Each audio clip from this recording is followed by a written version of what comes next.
स्वागत है एक बार फिर से आपका सीधा सौदा में। और सीधा सौदा में फ्री हिट के तौर पे 7वां स्टॉक है वीएसटी टिलर्स, जो छोटे कृषि के लिए ट्रैक्टर्स बनाते हैं। इनके सेल्स फिगर आए थे अप्रैल के लिए, तो इन्होंने कुल 2179 ट्रैक्टर्स बेचे हैं छोटे वाले टिलर्स, जो कि आप ग्रोथ देखेंगे तो 100% की देखने को मिल रही है। जो पावर टिलर्स बेचे हैं उसमें 117% की ग्रोथ देखने को मिल रही है।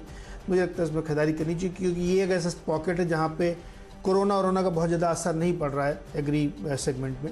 गोदावरी पावर एंड इस्पात अगला स्टॉक है इसमें, इसलिए क्योंकि इनकी जो एक ग्रीन एनर्जी वाली यूनिट है उसमें स्टेक सेल के लिए बोर्ड ने अप्रूवल दे दिया और कई सारी कंपनियां लाइन में है इसके उस यूनिट को खरीदने के लिए। तो मुझे लगता है इसमें भी खरीदारी कर सकते हैं।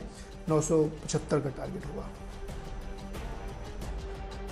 ओके, मैंने शुरुआत में कहा था थोड़ा डिफेंसिव से फोकस ज्यादा है, तो फार्मास्यूटिकल्स थे। अब दो एफएमसीजी कंपनीज, एक तो मैरिको, हालांकि वो ब्रोकरेज रिपोर्ट भी आपको आपकी स्क्रीन पे नजर आएंगे, लेकिन जब मैं फ्राइडे को शो कर रहा था तब मैरिको के नंबर्स मेरे शो के दौरान आए थे, तो on the face of it numbers in line लग रहे थे। पर जिस तरह की स्ट्रॉन्ग रेवेन्यू बीट थी उसको देख के समझ में आया था कुछ तो है। उसके बाद वॉल्यूम के आंकड़े आए थे, मैसिव वॉल्यूम ग्रोथ थी, 16-18%। ज्यादातर स्ट्रीट के एक्सपेक्टेशंस के बीच में 25% की वॉल्यूम ग्रोथ क्लॉक कर दी मैरिको ने। जिस तरह से पोर्टफोलियो अब हेल्थ केयर की तरफ ये कंपनी भी बढ़ा रही है, मुझे लगता है रेडाप रखिए इस कंपनी को 421 के टारगेट्स, और इसी का रब ऑफ मुझे लगता है डाबर में नंबर्स से पहले देखने को मिलेगा।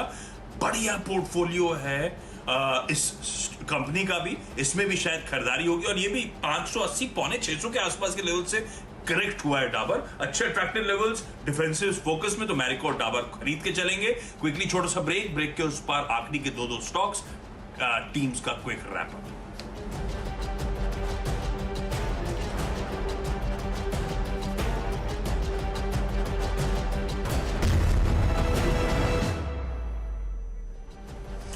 स्वागत है एक बार फिर से आपका सीधा सौदा में। और आखिरी के दो स्टॉक्स हैं पाइप सेक्टर वाले, एपीएल अपोलो पाइप्स और अपोलो ट्राइकोट।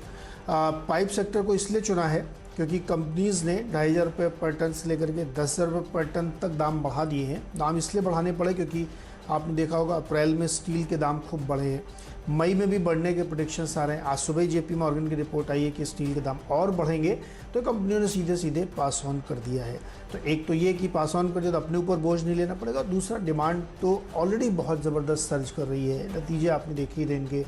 तो हमें लगता है कि इन दोनों स्टॉक्स पर ध्यान रखना चाहिए, इसीलिए इन दोनों को शामिल किया। हालांकि दोनों इसलिए लिया है क्योंकि ये दोनों मर्ज होने वाली हैं, तो टैंडम में चलेंगे, एक चलेगा दूसरा ऑलरेडी चलेगा क्योंकि रेशियो पहले तय हो चुका है। तो दोनों में ही खरीदारी की सलाह होगी। नीरज जी ने टोन सेट कर दिया था मेरी टीम का। शुरू में कहा था फाइनेंशियल्स में शायद वीकनेस, और खुद तो लिया नहीं, लेकिन मेरे पास है एक्सिस बैंक की मैंने बात करी थी जहां पे प्रॉफिट टेकिंग। दो एनबीएफसी जो डाप रखेगा, बजाज फाइनेंस और चोलामंडलम इन्वेस्टमेंट, दोनों में सेल कॉल है। अच्छा, एक ध्यान रखिएगा, ये जो लॉकडाउन है ये क्रॉस कई सारे स्टेट्स में लगातार, आपने पहले बहुत सारे लॉकडाउन अनाउंसमेंट्स देखे थे। इस वीकेंड पे भी महाराष्ट्र ने एक्सटेंड कर दिया, पंजाब ने एक्सटेंड कर दिया, उड़ीसा ने एक्सटेंड कर दिया, हरियाणा की तरफ से अपडेट आ गया। गोवा का सिर्फ वीकेंड लॉकडाउन से 10 मई तक चला गया। अब कंसर्न्स एमिनेट वापस होने शुरू हुए, एसेट क्वालिटी, रीपेमेंट, इन सबको लेकर। मुझे लगता है अच्छे मूव्स के बाद ये स्टॉक्स वापस थोड़ा सा प्रेशर माउंट होता हुआ नजर आएगा। भिखवारी करने का कॉल, लेकिन सारे के सारे ट्रेड स्टिक स्टॉप लॉस के साथ लीजिएगा। नीरज जी, 10 की टीम आपकी स्क्रीन पर, सीधे सौदे हैं, बाय और सेल दोनों साइड के, क्या पसंद आ रहा है? आशीष, मेरा बिलीव है कि फाइनेंशियल सेक्टर फिर गिरेगा। हालांकि पिछले, आपको याद होगा, हमने 2 दिन लगातार आईसीआईसीआई और एचडीएफसी बैंक को सेल कॉल दी थी और अच्छा लोगों ने उसमें प्रॉफिट कमाया होगा शॉर्ट करके। अभी भी मेरा ये भरोसा है कि ये सेगमेंट और सफ़र करेगा। तो आपने जो एक्सिस बैंक दिया है, मुझे लगता है कि ठीक कॉल है, उसमें भी शॉर्ट करके ही चलना चाहिए। थोड़ा सा मार्केट का जो मूड है ना उसको सही होने में वक्त लगेगा, तो यहाँ पे मेरे लगता है कैप्टन चॉइस एक्सिस बैंक की सेल कॉल ही होगी। मेरी टीम देख के बताइए क्या पसंद है इसमें। अच्छा, कल रात में जब पढ़ाई करनी शुरू करी तो हॉस्पिटल सब टटोल रहा था, मैं भी हेल्थ केयर ग्लोबल पे उतरा जरूर, लेकिन फोर्टिस हॉस्पिटल भी देख रहा था मैं। बढ़िया पोजीशन है और मुझे लगता है ये सेक्टर में अभी भी तमाम टेलविंड्स बची हैं, इसीलिए फोर्टिस के साथ जाना चाहूंगा। अपोलो तो खैर क्रीम है इस पूरे सेक्टर की, लेकिन ट्रेड के लिहाज से फोर्टिस हॉस्पिटल। चलिए डॉक्टर साहब, क्विकली 10 की जो टीम है मेरी स्क्रीन पर दिखाई है, एक मिक्स के साथ उतरा हूं। पिछले पूरे हफ्ते खरीदारी करने का लार्जली मन था, आज थोड़ा सा मिक्स रुझान के साथ हूं।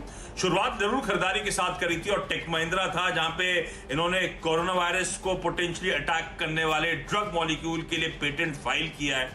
नैटको फार्मा वो जो क्लिनिकल फेज 3 ट्रायल जिसकी मंजूरी चाहते हैं, कंपैशनेट यूज की एक इमरजेंसी ड्रग अप्रूवल चाहिए जो कोविड 2019 के ट्रीटमेंट में इस्तेमाल किया जाता है। अजंता फार्मा बहुत स्ट्रॉन्ग नंबर्स हर पैरामीटर पे, इसीलिए एक बाय कॉल था। हॉस्पिटल स्टॉक्स रडार पे थे। हेल्थ केयर ग्लोबल आपकी स्क्रीन पर खरीदारी करने का कॉल, लेकिन फाइनेंशियल्स थोड़ा सा अंडर परफॉर्म कर सकते हैं। एक्सिस बैंक शायद प्रॉफिट टेकिंग की गिरफ्त में आए, इसीलिए बिकवाली करने का मन था। बायोकॉन हालांकि लगातार अंडर परफॉर्मेंस, लेकिन इसकी जो कोविड 2019 के फाइट के लिए जो ड्रग की बास्केट है बड़ा तगड़ा ट्रैक्शन दिखा रही है। इवेंचुअली मुझे लगता है इस रिस्क रिवॉर्ड फेवरेबल होता चले जा रहा है, इसीलिए डिपेंडेबल का दर्जा। मैरिको और डाबर, मैरिको के अच्छे नंबर्स, डाबर पे रब ऑफ, दोनों में खरीदारी करने का मन और डिफेंसिव पे खासतौर पे फोकस था। फाइनेंशियल्स में वीकनेस कंटिन्यू होगी, ये लॉकडाउन मूड बिगाड़ रहा है। सेंट्रल गवर्नमेंट ने अनाउंस नहीं करा होगा, लेकिन across the length and breadth of this country तमाम राज्यों की तरफ से अनाउंसमेंट लगातार आती चले जा रहे हैं। फ्रेश लॉकडाउन के, लॉकडाउन एक्सटेंशन के या लॉकडाउन लाइक रिस्ट्रिक्शंस के जो भी कह लीजिए आप। बजाज फाइनेंस, छोलामंडलम इन्वेस्टमेंट, दोनों में शायद आज दबाव के साथ कामकाज होता हुआ नजर आए। चलिए मेरी टीम देखिए, यहाँ पे भी आपको अच्छे स्टॉक्स मिलेंगे और सिर्फ खरीदारी पे मेरा फोकस है। आज सेल कॉल नहीं दी है, लेकिन उन सेक्टर्स को चुना जहाँ पे ज़्यादा गेंस हो सकते हैं, तो इसीलिए यहाँ पे फोकस करना चाहिए। कुछ नतीजे वाले स्टॉक हैं, कुछ अदरवाइज स्टॉक है जहाँ पे आपको लॉन्ग पोजीशन बनानी चाहिए। तो शुरुआत हमने की है फोर्टिस और अपोलो हॉस्पिटल्स के साथ, क्योंकि मुझे लगता है कि अब वैक्सीनेशन प्रोग्राम जो प्राइवेट सेक्टर में शुरू होगा तो हॉस्पिटल्स को इसका गेन होगा, क्योंकि उन्होंने साफ कह दिया है कि वैक्सीनेशन की कॉस्ट प्लस एडमिनिस्ट्रेशन की कॉस्ट वो जोड़ेंगे और वो इनके लिए देंगे। थोड़ी महंगी पड़ेगी लेकिन फ़ायदा इनके लिए है, तो इन दोनों को खरीदना चाहिए। HCL टेक्नोलॉजीज स्टॉक बहुत ही स्ट्रॉन्ग दिख रहा है, कंसोलिडेशन के बाद यहाँ खरीदारी करनी चाहिए। CDSL के नतीजे बेहतर हैं, 9 रुपये का डिविडेंड में मिला है। कैडिला हेल्थ केयर और डॉक्टर रेड्डीज़ वैक्सीनेशन के देसी प्ले हैं यहाँ पे। डॉक्टर रेड्डीज़ ने तो स्पुतनिक 5 को इंपोर्ट भी कर लिया है और लाइन पे ला रहे हैं, शुरू कर रहे हैं वो, और जून से अपना प्रोडक्शन भी शुरू करेंगे। इसके साथ ही VST टिलर्स ने नंबर बहुत अच्छे पेश किए हैं, 100% की ग्रोथ देखने को मिली है इनके टिलर्स की बिक्री में, तो वो एक अच्छा लग रहा है। गोदावरी पावर एंड इस्पात ने अपनी ग्रीन एनर्जी यूनिट में स्टेक बेचने के लिए अप्रूवल ले लिया है और कई सारे बायर्स उसमें इंटरेस्ट दिखा, मुझे लगता है वो इनके लिए फ़ायदे में है। और अंत में पावर प्लेज में 2 स्टॉक है, APL अपोलो पाइप्स और अपोलो ट्राइकोट, दोनों ही स्टील पाइप बनाने वाली कंपनी है। स्टील हमने पिछले हफ्ते आपको सेक्टर चुन के दिया था कि यहाँ प्राइस हाइक हो रही है, बहुत ज़बरदस्त डिमांड है चाइना की तरफ से आ रही है। आज भी JP मॉर्गन तमाम रिपोर्ट्स आ रही हैं कि स्टील में, स्टील पाइप्स ने भी इसको सीधे पास ऑन कर दिया। 2,500 रुपये से लेकर के 12,500 रुपये पर टन तक की इंक्रीज़ इन्होंने अलग अलग पाइप के सेगमेंट में कर दी है। तो इन कंपनियों पर मुझे लगता है ध्यान रखना चाहिए, खरीदारी करके चलें।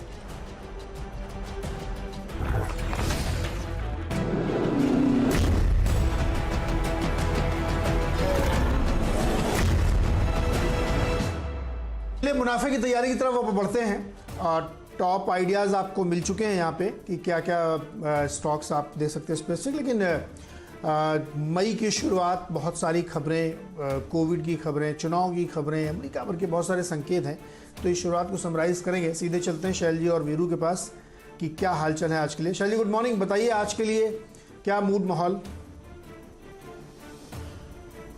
जी नमस्कार नीरज जी, आशीष जी आपको और वीरेंद्र जी को गुड मॉर्निंग, और हमारे साथ लाखों दर्शक जुड़ चुके हैं उनको प्रणाम। वैसे नीरज जी ये तो मैं मान के चलता हूँ कि इस बार वीकेंड पर आपने बहुत ज़बरदस्त काम किया। हल्की सी मायूसी आपको ज़रूर हाथ लगी होगी जिस हिसाब से आपने नतीजे देखे, लेकिन सीधा सौदा की मैं 2020 टीम्स देख रहा था, बहुत ही आपने शानदार स्टॉक चॉइसेस किए हैं। यहाँ पर आपको नतीजे मिलेंगे, आपको वैक्सीन और फार्मा रिलेटेड स्टॉक्स मिलेंगे, और स्टील की जो तेज़ी है वो आपको कंटिन्यू करती हुई दिखेगी। बहुत सारी ऐसी कंपनीज़ हैं जो इससे इम्पैक्टेड हैं, उन्होंने प्राइस हाइक्स जो हैं वो आपको आगे होते हुए दिखे हैं, और इसी तरीके से इस 2020 और सीधा सौदा की जो टीम्स हैं उस पर आप लोग नज़र रखिए। लेकिन मेरे ख्याल से वीकेंड पर जो सबसे बड़ी खबर आई थी वो इलेक्शन रिजल्ट्स की थी, इस पर हम लोग बहुत चर्चा करेंगे, और साथ ही साथ वीरेंद्र जी का भी स्वागत करते हैं। Virendra ji good morning. जी गुड मॉर्निंग सर। और बहुत सारी चीज़ें हैं जिस पर फोकस करना है, लॉकडाउन फियर्स, चुनाव के नतीजे और साथ ही साथ ग्लोबल मार्केट्स। तो हर तरफ देखिए तो कुछ इशारे हैं, उनको समझना है। समझने की करेंगे शुरुआत, लेकिन सबसे पहले सुर्खियां। आइए देखते हैं मुनाफे की तैयारी की शुरुआत में हेडलाइंस।